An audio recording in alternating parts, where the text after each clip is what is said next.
আসসালামু আলাইকুম, সবাইকে শুভেচ্ছা ও স্বাগত আজকের ক্লাসে। আজকে আমরা আলোচনা করব তৃতীয় শ্রেণীর বাংলাদেশ ও বিশ্ব পরিচয় বইয়ের তৃতীয় অধ্যায় আমাদের চার নেতা নিয়ে। আমরা প্রথমে আজকে পড়ব শেরে বাংলা একে ফজলুল হক সম্পর্কে।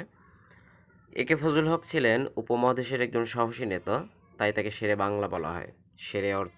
শেরে বাংলা অর্থ বাংলার বাঘ। তার পুরো নাম আবুল কাশেম ফজলুল হক। তিনি 1873 সালে এখনকার বরিশাল জেলার বাকেরগঞ্জে জন্মগ্রহণ করেন। তিনি বরিশাল জিলা স্কুল থেকে এন্ট্রান্স এবং কলকাতা প্রেসিডেন্সি কলেজ থেকে এফএ পাশ করেন। বর্তমানে এন্ট্রান্স মানে হচ্ছে এসএসসি, যেটা বলা হতো প্রবেশিকা পরীক্ষা, এবং এফএ ফ্যাকাল্টি অফ আর্টস, যেটা বর্তমানে এসএসসি বা ইন্টারমিডিয়েট বলা হয়।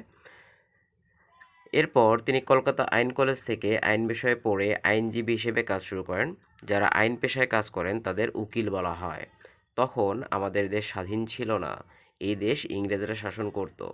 1947 সালে ইংরেজদের বিরুদ্ধে সংগ্রাম করে আমরা পাকিস্তান প্রতিষ্ঠা করি। পাকিস্তান প্রতিষ্ঠার জন্য শেরেবাংলা একে ফজলুল হক অনেক আন্দোলন করেন। তিনি কৃষক প্রজা পার্টি গঠন করেন। তিনি ছিলেন অবিভক্ত বাংলার প্রথম নির্বাচিত প্রধানমন্ত্রী। তখন দেশের বেশিরভাগ জমির মালিক ছিল কিছু জমিদার, আর বাকি সবাই ছিল প্রজা। শেরেবাংলা জমিদারি ব্যবস্থা বাতিল করে কৃষকদের দুঃখ দূর করার চেষ্টা করেন। মহাজনদের ঋণের অত্যাচার থেকে কৃষকদের বাঁচানোর জন্য ঋণ সালিসি বোর্ড গঠন করেন। শিক্ষার উন্নতির জন্য প্রতিষ্ঠা করেন অনেক স্কুল ও কলেজ। বাংলাদেশের সাধারণ মানুষের নেতা ছিলেন শেরেবাংলা একে ফজলুল হক। তারপর কতে বলা হয়েছে, কয়েকটি প্রশ্ন দেওয়া হয়েছে যে অনুচ্ছেদ পড়ে নিচের প্রশ্নগুলোর উত্তর লিখি। শেরেবাংলা একে ফজলুল হক কত সালে এবং কোথায় জন্মগ্রহণ করেন? শেরেবাংলা একে ফজলুল হক 1873 সালে বর্তমান বরিশাল জেলার বাকেরগঞ্জে জন্মগ্রহণ করেন। তারপর হচ্ছে তার পার্টির নাম কী ছিল? তার পার্টির নাম ছিল কৃষক প্রজা পার্টি। তাকে শেরেবাংলা বলা হয় কেন? তিনি উপমহাদেশে অনেক সাহসী একজন নেতা ছিলেন। তিনি এদেশের জমিদারি ব্যবস্থা বিলোপ করে কৃষকদের দুঃখ দূর করার চেষ্টা করেন। তারপর হচ্ছে মহাজনদের ঋণের অত্যাচার থেকে কৃষকদের বাঁচানোর জন্য ঋণ সালিসি বোর্ড গঠন করেন।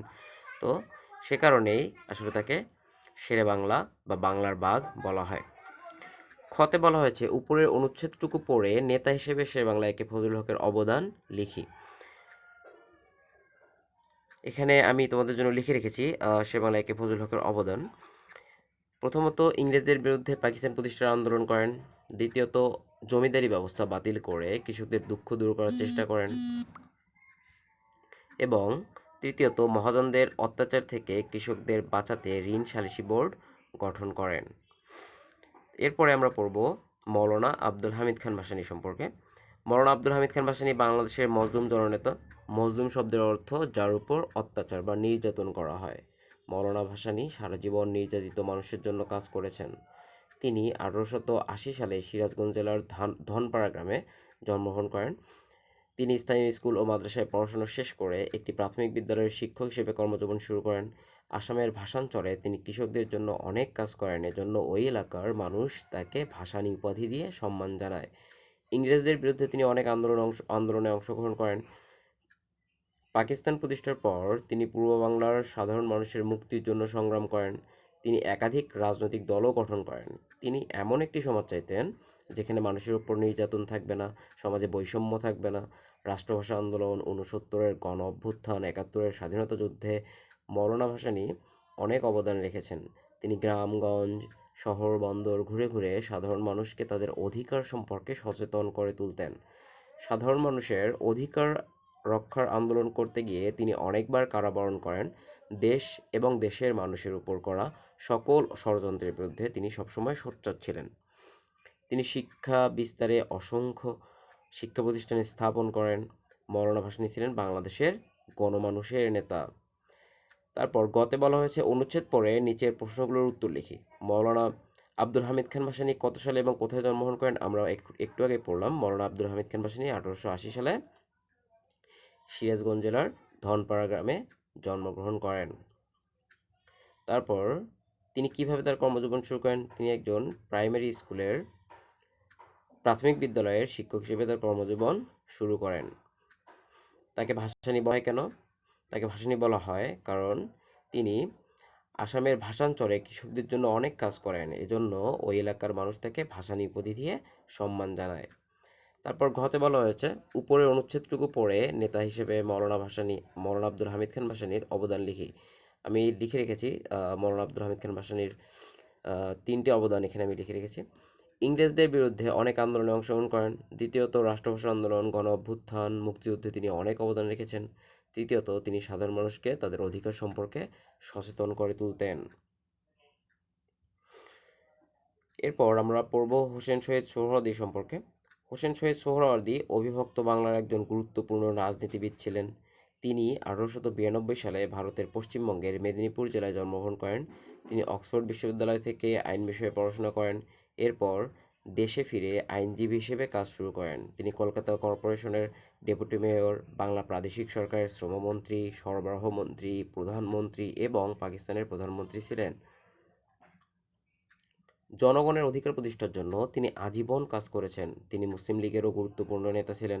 1947 সালে পাকিস্তান সৃষ্টি হয়, তখন আমাদের দেশের নাম ছিল পূর্ব পাকিস্তান। পাকিস্তান সৃষ্টির পর 1954 সালে একটি নির্বাচন হয়েছিল। সেই নির্বাচনে যুক্ত ফ্রন্টের কাছে মুসলিম লীগ পরাজিত হয়। হোসেন শহীদ সোহরাওয়ার্দী যুক্তফ্রন্ট গঠনের জন্য প্রধান ভূমিকা পালন করেন। যুক্তফ্রন্ট মূলত কয়েকটি রাজনৈতিক দল মিলে গঠিত হয়।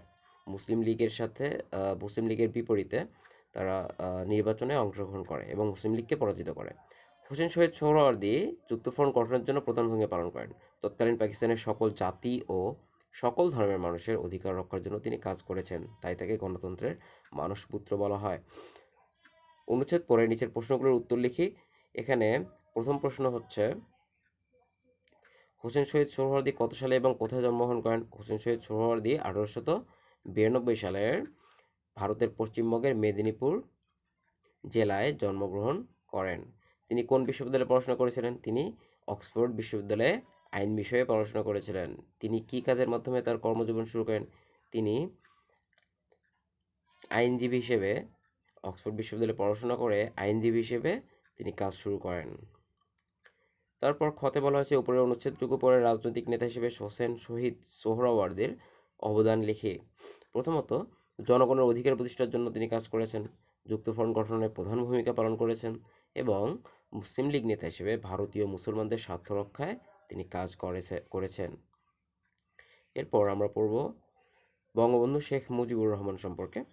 বঙ্গবন্ধু শেখ মুজিবুর রহমান 1920 সালে তৎকালীন ফরিদপুর জেলার গোপালগঞ্জ মহকুমার টুঙ্গিপাড়া গ্রামে জন্মগ্রহণ করেন। তিনি অল্প বয়স থেকেই রাজনীতি বিষয়ে সচেতন ছিলেন। তিনি কলকাতার ইসলামিয়া কলেজে পড়াশোনা করেন। তিনি ছাত্র অবস্থায় পাকিস্তান প্রতিষ্ঠার আন্দোলনে অংশগ্রহণ করেন। ওই সময় তিনি মুসলিম লীগের রাজনীতি শুরু করেন এবং তরুণ নেতা হিসেবে খ্যাতি লাভ করেন। এরপর তিনি ঢাকা বিশ্ববিদ্যালয়ে ভর্তি হন। পাকিস্তান প্রতিষ্ঠার পর তিনি পাকিস্তান সরকারের নানা অন্যায়ের বিরুদ্ধে আন্দোলন শুরু করেন, এজন্য তাকে অনেকবার কারাবরণ করতে হয়। তিনি 1966 সালে পূর্ব পাকিস্তানের মানুষের কল্যাণের জন্য 6 দফা দাবি পেশ করেন। এজন্য পাকিস্তান সরকার তার নামে আগরতলা ষড়যন্ত্র মামলা দিয়ে তাকে কারাগারে বন্দি করে রাখে। এরপর 1969 সালে গণ অভ্যুত্থান হয় এবং গণ অভ্যুত্থানের পর তিনি মুক্তি পান। ছাত্র জনতা তাকে বঙ্গবন্ধু উপাধি দেন। 1971 সালের 7ই মার্চ তিনি ঐতিহাসিক ভাষণ দেন। এতে পূর্ব বাংলার সাধারণ মানুষ স্বাধীনতার জন্য উজ্জীবিত হয়। 1971 সালের 26শে মার্চ মুক্তিযুদ্ধ শুরু হলে তাকে পাকিস্তানি সেনাবাহিনী আটক করে পাকিস্তানে বন্দি করে রাখে। বাংলাদেশ স্বাধীন হলে তিনি বাংলাদেশে ফিরে আসেন। স্বাধীন বাংলাদেশে তিনি প্রধানমন্ত্রী ও রাষ্ট্রপতি হিসেবে দায়িত্ব পালন করেন। 1975 সালের 15ই আগস্ট পরিবারের সদস্যবর্গ সহ তাকে হত্যা করা হয়। তারপর গতে বলা হয়েছে অনুচ্ছেদে পড়ে নিচের প্রশ্নগুলোর উত্তর লিখিয়ে বঙ্গবন্ধু শেখ মুজিবুর রহমান কত সালে এবং কোথায় জন্মগ্রহণ করেন? বঙ্গবন্ধু শেখ মুজিবুর রহমান 1920 সালের তৎকালীন ফরিদপুর জেলার গোপালগঞ্জ মহকুমার টুঙ্গিপাড়া গ্রামে জন্মগ্রহণ করেন। তিনি কোন কলেজে পড়াশোনা করতেন? তিনি কলকাতা ইসলামিয়া কলেজে পড়াশোনা করেন। তারপর তিনি কত সালে 6 দফা দাবির কথা তোলেন? তিনি 1966 সালে পূর্ব পাকিস্তানের মানুষের কল্যাণের জন্য 6 দফা দাবির কথা বলেন। তারপর ঘতে বলা হয়েছে উপরের অনুচ্ছেদটুকু পড়ে নেতা হিসেবে বঙ্গবন্ধু শেখ মুজিবুর রহমানের অবদান লিখি। প্রথমত, পাকিস্তান সরকারের নানা অন্যায়ের বিরুদ্ধে তিনি আন্দোলন করেন। দ্বিতীয়ত 1966 সালে 6 দফা দাবি পেশ করেন এবং তৃতীয়ত 1971 সালের 7ই মার্চ ঐতিহাসিক ভাষণ দেন। এগুলো হচ্ছে বঙ্গবন্ধু শেখ মুজিবুর রহমানের অবদান।